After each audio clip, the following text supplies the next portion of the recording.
Ladies and gentlemen, I am joined today by a very special guest at NDTV. And with this, NDTV also launches a special series called The Chief Ministers. And we are fortunate enough to be joined by the Chhattisgarh's new Chief Minister. Chhattisgarh is a state which boasts the highest number of tribal population. Many people describe Chhattisgarh as the heart of this country. And that's why I say that we are lucky to have with us today the Chief Minister of Chhattisgarh, newly elected Chief Minister of Chhattisgarh, Mr. Vishnu Sai. मुख्यमंत्री जी, एक बात बताइए मुझे सबसे पहले कि आपके राज्य में सत्ता परिवर्तन हुआ और ऐसा हुआ कि पहली बार एक ट्राइबल चीफ मिनिस्टर, जिसकी डिमांड यहाँ पहली बार बहुत ज़ोर से उठी हुई, एक नई पार्टी बनी, उस पार्टी ने भी उठाई और पहले भी डिमांड होती रही है, लेकिन इस बार बहुत ज़्यादा उस डिमांड ने जोर पकड़ा। तो आपकी पार्टी ने उस डिमांड को पूरा किया और अब आसपास में ऐसा नहीं है कि पहले ट्राइबल मुख्यमंत्री रहे नहीं हैं, झारखंड में रहे हैं मुख्यमंत्री और जगह भी, लेकिन छत्तीसगढ़ में नए राज्य है, नए राज्यों में से एक है। लगने के बाद क्या आपको लगता है, क्या परिवर्तन है, क्या लोगों की आशाएं आकांक्षाएं, पर्टिकुलरली जो ट्राइबल लोग हैं उनकी आपसे जुड़ी हुई हैं? देखिए, छत्तीसगढ़ राज्य का निर्माण भी भारतीय जनता पार्टी ने किया। तत्कालीन प्रधानमंत्री श्रद्धेय अटल बिहारी वाजपेयी जी ने 1 नवंबर 2000 को छत्तीसगढ़ राज्य का निर्माण किया और छत्तीसगढ़ में 32% ट्राइबल पॉपुलेशन है। इसके पहले विपक्ष की राजनीति अटल जी बहुत किए, इस क्षेत्र में भी उनका काफ़ी भ्रमण हुआ और जब देश की जनता उनको प्रधानमंत्री के रूप में चुना तो उनको आवश्यकता महसूस हुई कि छत्तीसगढ़ अलग राज्य बना दिया जाए और उन्होंने अलग राज्य बनाया और बहुमत के आधार पर 3 साल कांग्रेस की सरकार थी।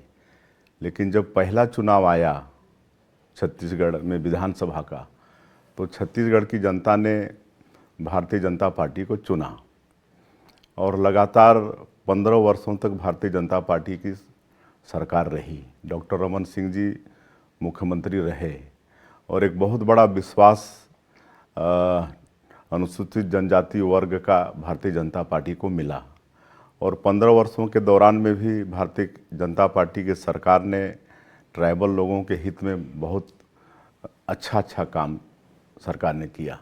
एक तो देखिए, मैं स्वयं ट्राइबल कॉम से आता हूँ।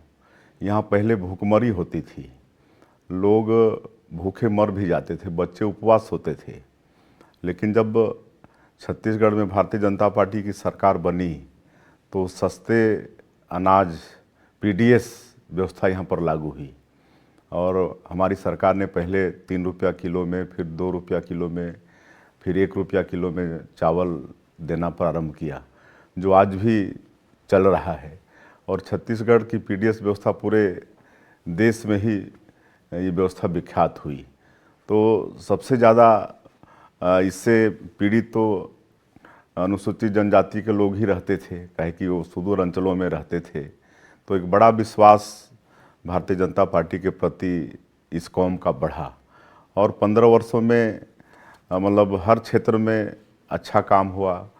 शैक्षणिक क्षेत्र में, स्वास्थ्य के क्षेत्र में, एजुकेशन के क्षेत्र में अच्छा काम हुआ और विश्वास लगातार बढ़ा।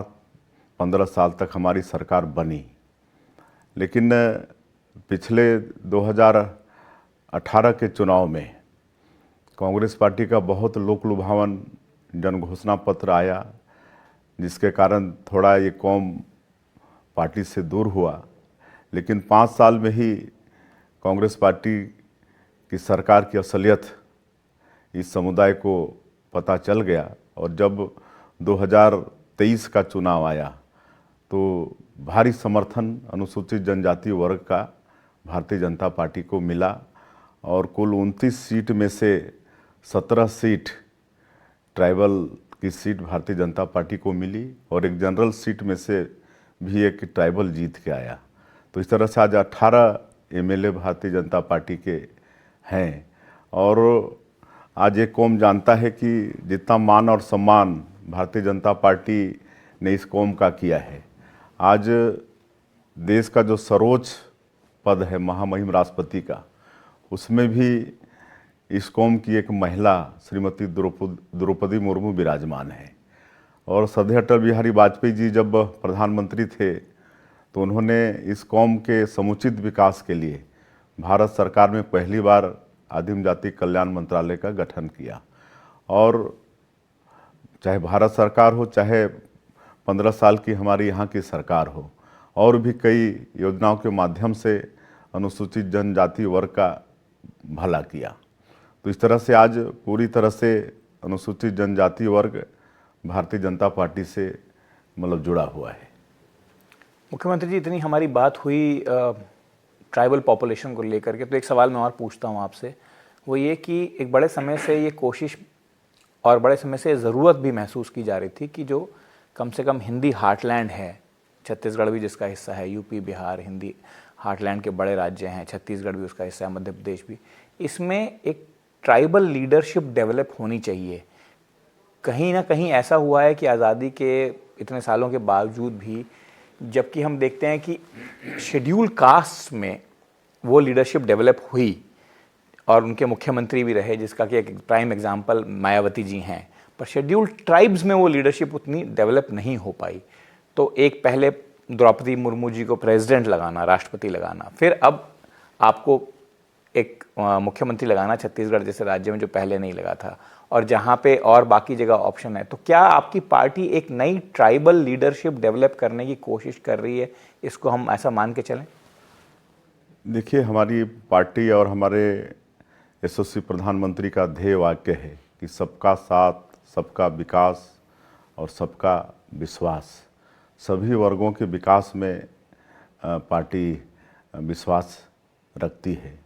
और चूंकि आदिवासियों का भी एक बड़ा वर्ग पूरे देश में निवास करता है, जो कि कहीं ना कहीं विकास की दृष्टि से, चाहे वो शैक्षणिक हो, सामाजिक हो, आर्थिक हो, मतलब थोड़ा पीछे हैं। और इसीलिए हमारी पार्टी की सरकार आज महत्व देकर इस कौम को भी विकास की मुख्यधारा से जोड़ना चाहती। अब एक और बात मैं आपसे कर लेता हूँ, जिसकी बात सारे देश में हो रही है इस समय, वो है राम टेम्पल जी, जिसका 2 दिन में स्थापना या कॉन्सेक्रेशन जिसको हम कहते हैं वो होने वाला है। तो छत्तीसगढ़ का एक राम के वनवास से काफ़ी लगाव और काफ़ी जुड़ाव माना जाता है। ऐसा माना जाता है कि अपने वनवास का काफ़ी समय उन्होंने यहाँ पे गुजारा, इसलिए रामगमन पथ की पहले मध्य प्रदेश में, फिर यहाँ पे भी योजनाओं की भी बात हुई। कैसे देखते हैं आप उसको as chief minister of Chhattisgarh, ये जो पूरा राम मंदिर का कॉन्सेक्रेशन है, और क्या आपके प्रदेश में उसको लेकर के इस समय एक्टिविटी है? कल आपके राज्य सरकार ने शैक्षणिक संस्थान भी बंद करने की बात कही आधे दिन के लिए। देखिए, 500 साल से भी ज़्यादा संघर्षों के बाद एक बहुप्रतीक्षित राम मंदिर की जो मांग है वो पूरा होने जा रहा है। और जहाँ तक छत्तीसगढ़ की बात है, छत्तीसगढ़ का भगवान राम से बहुत लगाव है, क्योंकि छत्तीसगढ़ भगवान राम का ननिहाल है। माता कौशल्या यहीं पैदा हुई थी, और 14 वर्ष के वनवास काल को भी देखें तो मैक्सिमम ज़्यादा करीब 10 साल भगवान राम ने मतलब अपने ननिहाल प्रदेश में, जो ये इलाका पूरा दंडकारण्य कहा जाता है, उसमें बिताया। और यहाँ मतलब अनेक वो चिन्ह हैं जहाँ वो कुछ दिन बिताए हैं। यहाँ पर सबरी माता का जो जिक्र आता है, जिसके जूठे बेर भगवान राम ने खाए, वो भी छत्तीसगढ़ में है। शिवरी नारायण जगह का नाम है। तो इस तरह से बहुत लगाव है छत्तीसगढ़ का भगवान राम से, और पूरा छत्तीसगढ़ भगवान राम को अपना भांजा मानता है। और अभी जब 22 तारीख को राम मंदिर की प्राण प्रतिष्ठा होने जा रही है, तो पूरे छत्तीसगढ़ में भारी उत्साह है। वैसे तो देश ही नहीं, दुनिया पूरा राममय हो गया है, लेकिन छत्तीसगढ़ में ज़्यादा उत्साह है और अपने उत्साह को यहाँ के लोग कई तरह से प्रदर्शित भी कर रहे हैं। सारे मंदिरों की साफ सफाई हो रही है, हमारे प्रधानमंत्री जी ने आह्वान भी किया है, भजन कीर्तन हो रहे हैं, रामलीलाएं हो रही हैं, घरों को भी सजाया जा रहा है, दीपावली मनाया जा रहा है और यहाँ से मतलब सुगंधित चावल भी भेजा गया है ताकि उस दिन भगवान को भोग लगे। अपने ननिहाल के चावल से सब्जियां यहाँ से भेजी गई हैं, यहाँ से डॉक्टरों की टीम गई है राम भक्तों की सेवा के लिए और भी कई तरह से मतलब अपना प्रेम छत्तीसगढ़ के लोग भगवान राम से प्रदर्शित कर रहे हैं। तो भारी खुशहाली छत्तीसगढ़ में है। और ट्राइबल पॉपुलेशन का क्या रिएक्शन? ट्राइबल पॉपुलेशन भी भारी खुश हैं, ट्राइबल पॉपुलेशन भी भारी खुश हैं और हमको मालूम है जब हम छोटे थे, बचपन में थे तो रामशिला पूजन हुआ था। मतलब शिला पूजन गांव-गांव में, घर-घर में हुआ था। तो उस समय हम लोग भी छोटे थे तो हम लोग भी जो यात्रा निकलती थी उसमें जाते थे, पूजन होता था और वो ईंट अयोध्या में वो जमा थी और आज जब वहाँ पर राम मंदिर का निर्माण हो गया, अब प्रतिष्ठा की बारी है, तो ट्राइबल को में भी भारी खुशी है। मुख्यमंत्री जी, राम टेम्पल और राम टेम्पल से रिलेटेड एक्टिविटीज़ जो हैं वो एक धार्मिक रिलीजियस मूवमेंट है और उसकी सारे देश भर में, जैसे आपने कहा, इस समय चर्चा है। बट एक इससे आगे बढ़ कर के, राम टेम्पल के मुद्दे से आगे बढ़ कर के एक विकास की बात भी होगी और बात इसलिए होगी क्योंकि अभी फिर आपको एक चुनाव का सामना करना पड़ेगा। थोड़े दिनों में लोकसभा के चुनाव आएंगे, तो आपकी पार्टी की सबसे बड़ा एक जो कैंपेन में भी आपका सबसे बड़ा दावा रहता है वो रहता है डबल इंजन की सरकार। हर जगह जहां आपकी सरकार, स्टेट में, राज्यों में आप सरकार अपनी मांगते हैं, बोलते हैं कि डबल इंजन की सरकार हो तो तरक्की ज़्यादा आसानी से, अच्छे से हो। तो आपके डबल इंजन की सरकार से छत्तीसगढ़ का, जो कि पिछले 5 साल से मान लेते हैं कि डीकपल हो गई थी, एक तरह से डबल इंजन की नहीं थी, क्या फ़ायदा होने वाला है? डबल इंजन की सरकार बनने से छत्तीसगढ़ का बहुत फायदा होने वाला है क्योंकि पिछले 5 वर्षों में विकास एक तरह से यहाँ पर थम गया था।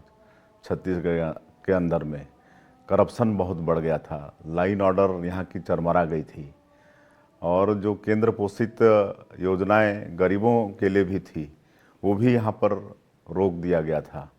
जैसे कि गरीबों को मकान देने का काम, गैस सिलेंडर देने का काम, स्वास्थ्य के क्षेत्र में आयुष्मान कार्ड देने का काम, ये सब जो गरीबों से जुड़ा हुआ काम है, ये सब काम भी पिछले 5 वर्षों में रुक गया था। लेकिन अब डबल इंजन की सरकार बनने के बाद ये सब मतलब चालू हो जाएगा और मुझे मुख्यमंत्री के नाते बताते हुए गौरव भी हो रहा है। और चुनाव कैंपेनिंग के दौरान हमारे प्रधानमंत्री जी भी कहे थे कि गरीबों का जो 18 लाख मकान जो रुक गया था पिछले 5 वर्षों में, उसको यहाँ की सरकार पहला काम करेगी और हम लोगों ने वही किया। सरकार बनने के बाद पहला निर्णय हम लोगों ने लिया कि जो 5 साल में गरीब लोग वंचित हो गए उनका मकान हम बनाएंगे और 18 लाख प्रधानमंत्री आवास बनाने का मतलब निर्णय लिए हैं। तो इस तरह से मतलब डबल इंजन की सरकार बनने से निश्चित रूप से छत्तीसगढ़ को बहुत लाभ होने वाला है। मुख्यमंत्री जी, एक पिछली बार जो कांग्रेस सरकार थी उसमें ये एक बात थी कि उन्होंने, जो आपने कहा कि प्रधानमंत्री आवास योजना में जो स्टेट का पैसा था उसको देने से उन्होंने कह दिया, रोक दिया था, इस झगड़े के चलते कि भाई इसका नाम बदलिए या आप हमारे हिस्से को भी एक्नॉलेज कीजिए। तो आपका कहना है कि वो 18 लाख मकान बनेंगे, 18 लाख मकानों का आपका चुनावी वादा भी था। अब वो 18 लाख मकानों के लिए आपने क्या वो पैसे रिलीज़ कर दिए हैं, बनने लगेंगे या कितना समय लगेगा? क्योंकि उनके आवेदन तो आए हुए होंगे आपके पास पहले भी, जो कि रोक दिए गए होंगे, रुके पड़े होंगे। और हम लोगों ने अनुपूरक बजट पास करके जो राज्यांश होता है उसकी व्यवस्था की है और केंद्र से लगातार हम लोग संपर्क में हैं और वहाँ से जैसे केंद्रांश मिलने के बाद हम लोग तत्काल इस योजना को लागू करेंगे और मकान बनना शुरू होगा।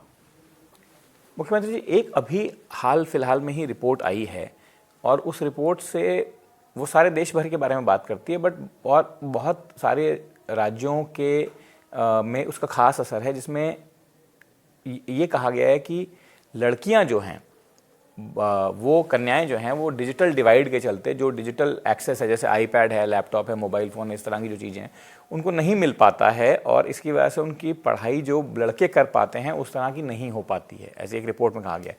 छत्तीसगढ़ में भी ये समस्या रही है, और यहाँ पे पहले और भी दावे थे कि हम इस तरह का डिस्ट्रीब्यूशन करेंगे, ये करें। तो आपको क्या लगता है कि कहीं ना कहीं जो महिलाओं का या बालिकाओं को थोड़ा सा और जोड़ने की ज़रूरत है, या और उनके साथ में डेवलपमेंट का, एजुकेशन को रिलेट करने की ज़रूरत है, उसमें कुछ इस तरह का काम आपकी सरकार करने का सोच सकती है? देखिए, जब हम 15 साल सरकार में थे तो उस समय एक अपनी योजना थी,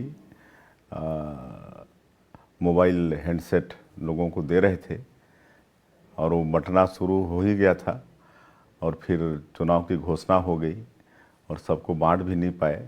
लेकिन बाद में उसका लाभ, जब कोरोना के समय उसका लाभ देखने को मिला, जब स्कूलें बंद हो गई और डिजिटलाइज रूप से पढ़ाना शुरू हुआ बच्चों को, तो उस समय महत्व समझ में आया कि वो जो स्मार्टफोन हम लोग दिए थे उसका कितना महत्व है। तो निश्चित रूप से इस पर आगे हमारी सरकार सोचेगी। और एक बड़ा चुनावी मुद्दा आपके यहाँ हमेशा रहता है, और इस बार भी उसको लेके बड़ी लड़ाई हुई, वो था धान का प्राइस, जिसका कि पैडी का जो प्राइस है, इसको लेकर के बहुत पहले कांग्रेस ने कुछ अनाउंस किया, फिर आपने अनाउंस किया, फिर बढ़ा, फिर। तो आपको लगता है कि जो धान का जो प्राइस है, जो एमएसपी की जो बात है, या स्टेट सपोर्ट प्राइस की जो बात है, उसको मेंटेन आप लोग रख पाएंगे? इतना प्रॉफिटेबिलिटी उसकी है, या स्टेट ऐसा समर्थन दे पाएगी जो आपने प्रॉमिस किया है उसको आप अभी लोकसभा चुनाव तक नहीं, आगे भी अपने पूरे टर्म में, कार्यकाल में आप उसको रख पाएंगे? जी बिल्कुल रखेंगे। भारतीय जनता पार्टी जो कहती है उसको करती है। भारतीय जनता पार्टी के कथनी और करनी में एक रूपता रहता है, और अभी तक मतलब जो भी पार्टी ने जो भी वादा, चाहे वो प्रदेश हो चाहे देश हो, जो भी वादा उसको पूरा किए हैं। तो यहाँ छत्तीसगढ़ में भी जो यहाँ के अन्नदाता हैं उनको 3100 रुपये प्रति क्विंटल और 21 क्विंटल प्रति एकड़ धान खरीदने की बात किए हैं, उसको निश्चित रूप से पूरा करेंगे। 21 क्विंटल धान खरीद रहे हैं और समर्थन मूल्य उनके अकाउंट में जा रहा है, और अंतर की जो राशि है उसको एक मुश्त उनके अकाउंट में भेजने का काम हमारी सरकार करेगी। मुख्यमंत्री जी, कुछ और डेवलपमेंट वाले मुद्दों की अगर हम बात करें तो कुछ इंटरनेशनल एयरपोर्ट या डोमेस्टिक एयरपोर्ट जिस तरह से जो आपके पेंडिंग पड़े थे पहले, जिनकी डिमांड लगातार चल रही थी कि इनको इस सर्किट में जोड़ा जाए, अभी एक ही फंक्शनल एयरपोर्ट है आपका, उनको लेकर के आपके क्या प्लान्स रहेंगे सिविल एविएशन मिनिस्ट्री के साथ में, सेंटर में, ताकि वो एयरपोर्ट्स का जो काम रुका पड़ा है? देखिए, हर क्षेत्र में हमारी सरकार का प्रयास होगा, और हमारे प्रधानमंत्री जी ने उड़ान योजना शुरू की है कि एक हवाई चप्पल पहनने वाला भी हवाई यात्रा करे, और उस दिशा में काम भी पूरे देश में हुआ है। और उसी के तहत हमारे कई एयरपोर्ट शुरू भी हुए हैं। आपका बिलासपुर का है, आपका जगदलपुर का है, और भी कई ऐसे एयरपोर्ट पर उनसे क्या फ्लाइट जा रही है? जगदलपुर के एयरपोर्ट के बारे में अक्सर ये होता है कि वहाँ से एक भी फ्लाइट चलती है, हफ्ते में एक भी फ्लाइट नहीं जाती है।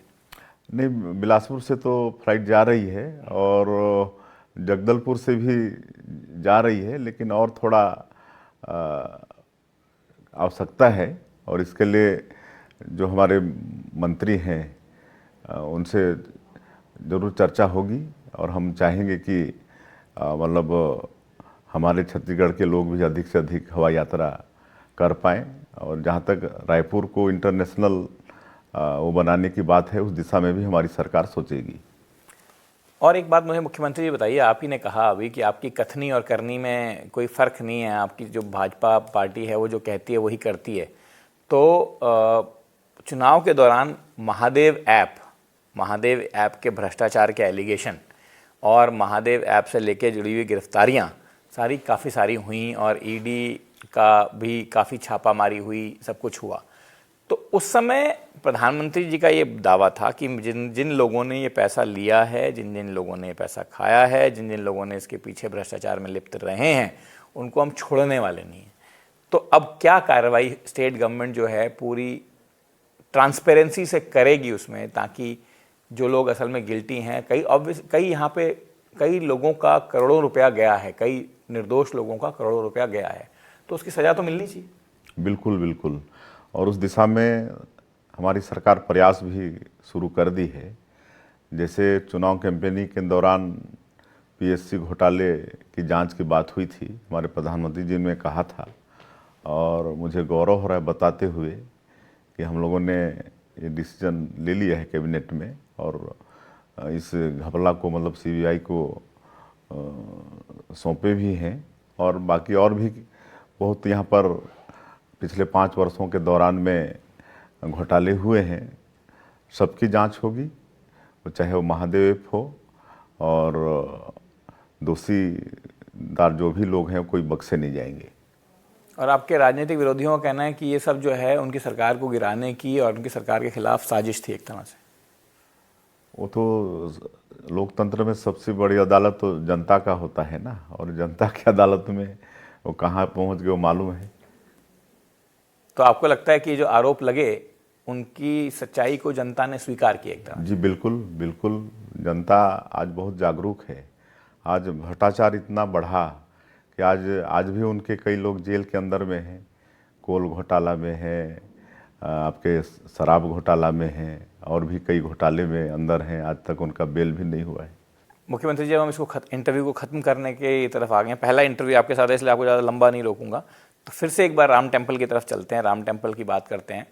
और मुझे ये बताइए कि राम टेम्पल को लेकर के आपकी प्रदेश में जो है उसको आपकी गवर्नमेंट रिलीजियस टूरिज़्म एक यहाँ पे बड़ा पास्ट में भी डेवलप करने की कोशिश होती रही है। रिलीजियस टूरिज़्म की साइट्स को हर सरकार ने कोशिश की है अपने अपने तरीके से। क्या इनिशिएटिव आप लोग सोचते हैं कि अब आप इसके बाद आप रिलीजियस टूरिज़्म के डायरेक्शन में या रिलीजियस टूरिज़्म की तरफ यहाँ ले सकते हैं, जिससे कि क्योंकि पूरे देश में इस समय एक तरह से रिलीजियस टूरिज़्म का उफान पे है, फरवर पे है। ऐसा डेटा आ रहा है कि जाने वाले लोग अयोध्या में या काशी में करोड़ों की संख्या में पहुंच चुके हैं। डोमेस्टिक टूरिस्ट करोड़ों की संख्या में पहुंच चुके हैं। देखिए क्या है, तो हमारी जो घोषणा पत्र है हमारा, जिसको मोदी की गारंटी नाम दिए हैं, उसमें भी हम लोगों ने वादा किया है कि राम पथ में जो भी पॉइंट हैं उसका सबका मतलब डेवलप करेंगे। और एक योजना भी लागू कर रहे हैं, राम लला दर्शन योजना। सरकारी खर्चे से छत्तीसगढ़ के लोगों को अयोध्या ले जाकर भगवान राम का उनको दर्शन कराने वाले हैं। ये भी एक योजना हमारी मोदी की गारंटी में है। और अगर मैं आपसे एक विकास के नाम पे एक बात पूछूं दोबारा से, एक ज़माने में छत्तीसगढ़ मॉडल स्टेट था। अटल बिहारी वाजपेयी जी की सरकार जाने के बाद भी प्रधानमंत्री ग्राम सड़क योजना में यहाँ पे काफ़ी काम हुआ था। बहुत अंदर तक इंटीरियर इलाकों में उसके थ्रू सड़कें गई थीं। अब आपको क्या लगता है कि डेवलपमेंट के नाम पे छत्तीसगढ़ में ये जो फिजिकल इंफ्रास्ट्रक्चर था इसका काम हो गया है या थोड़ा बहुत बचा है तो हो जाएगा? नेक्स्ट लेवल पे आप क्या देखते हैं, आपकी सरकार किस स्टेट को कैसे आप अगला लेवल पे विकास दे सकते हैं? देखिए, एक तो डबल इंजन की सरकार है, इसका लाभ तो मिलेगा ही। और छत्तीसगढ़ अपने आप में भी एक बड़ा रिच स्टेट है। यहाँ की धरती उपजाऊ है, मेहनतकश किसान हैं, वनोपज है, खनिज संपदा से यहाँ की धरती भरपूर है। आज यहाँ पर कोयला है, आयरन ओर है, आपका बॉक्साइट है, और भी कई सारे यहाँ पर मिनरल्स हैं। यहाँ तक कि डायमंड और गोल्ड भी यहाँ पर है। तो हमको नहीं लगता कि इस प्रदेश का विकास कहीं रुकने वाला है।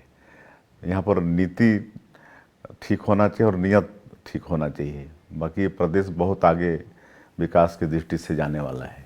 आपने खनिजों की बात करी तो एक सवाल मैं आपसे पूछ ही लेता हूँ मुख्यमंत्री जी, आखिरी सवाल करूँगा, ज़्यादा समय आपका लूँगा नहीं। अब वो ये कि एक राजस्थान सरकार को माइन की ज़रूरत थी जो कि एक कंपनी को दी गई थी, एक प्राइवेट कंपनी को। उसको कुछ लोगों का ऐसा कहना है कि राजनीति के चलते रोक दिया गया था। अभी आपकी सरकार ने दोबारा से उसको चालू करवाया है। तो आपको लगता है कि राजनीति के चलते जो राजनीति से प्रेरित कार्रवाई है उससे ऊपर उठ के आपकी सरकार असल में विकास की ज़रूरत के हिसाब से देख पाएगी इन चीज़ों? देखिए, एक्चुअली जो राजस्थान गवर्नमेंट को जो कोल माइंस दिया गया है, ये यूपीए गवर्नमेंट के समय ही उनको मिला है। 2012 में जब केंद्र में यूपीए गवर्नमेंट था और राजस्थान में भी कांग्रेस की सरकार थी, तब से ये चल रहा है। और इसमें ज़रूर बीच बीच में कुछ विरोध होता है पेड़ वेड़ कटाई को लेके, लेकिन चूंकि मतलब देश हित में वो भी ज़रूरी है तो उसको देखेंगे। छत्तीसगढ़ के हित में जो उचित होगा वो करेंगे। मुख्यमंत्री जी, आपने एनडीटीवी से बातचीत की, अपना समय निकाला। अभी मैं जानता हूं कि आपके पास बहुत सारे काम हैं क्योंकि आपने अभी चार्ज लिया है, और उस व्यस्त शेड्यूल में आपने समय निकाला। आपका बहुत बहुत धन्यवाद। जी, आपका भी धन्यवाद।